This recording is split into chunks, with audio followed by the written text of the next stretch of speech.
Dans le Little Village de Chicago, pour beaucoup de membres de cette communauté à dominante latino, l'anxiété s'est accrue dimanche matin. Les raids d'expulsion qui menacent depuis longtemps par les services de l'immigration et de la douane des États-Unis devaient commencer par des responsables de l'ICE qui veulent s'en prendre à quelques 2000 immigrants sans papier à travers les États-Unis.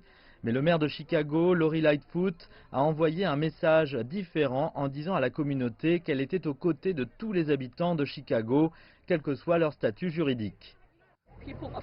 Les gens comprennent qu'ils ne se sentent pas abandonnés. Leurs voisins sont là pour eux, que ce soit pour leur donner une parole d'assurance.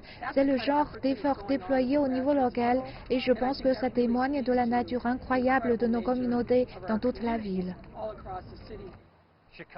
Chicago a longtemps été considérée comme une ville sanctuaire, ce qui signifie que les autorités municipales et la police ne coopéreront pas et ne partageront pas d'informations avec les responsables de l'ICE. Malgré cela, de nombreux habitants restent profondément préoccupés. Nora Quinones fait partie de ceux qui craignent un raid de l'ICE. Elle est une migrante sans papier. Son mari a été arrêté par des responsables de l'ICE en mai. J'ai peur parce que j'ai des enfants ici. J'ai 6 enfants, tous des citoyens américains, et j'ai bien peur qu'un jour je sois aussi arrêtée. Et je vais finir comme mon mari. J'ai bien peur d'aller au magasin et de ne pas revenir.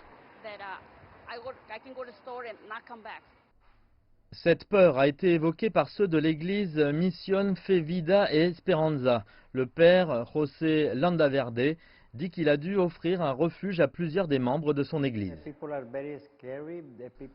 Les gens ont très peur, les gens ils possèdent des propriétés, mais maintenant les gens dorment dans des garages ou des voitures car ils ne veulent pas dormir chez eux car ils craignent que l'immigration vienne pour eux. Les paroles de ce groupe de mariachi dans cette chanson disent « Monsieur le Président, je vais vous donner tous mes jouets en peluche, mais s'il vous plaît, n'enlevez pas ma mère ». Les raids de l'ICE devraient se poursuivre au cours de la semaine à venir, mais l'impact sur les familles et les communautés pourrait avoir des répercussions beaucoup plus longues et beaucoup plus profondes.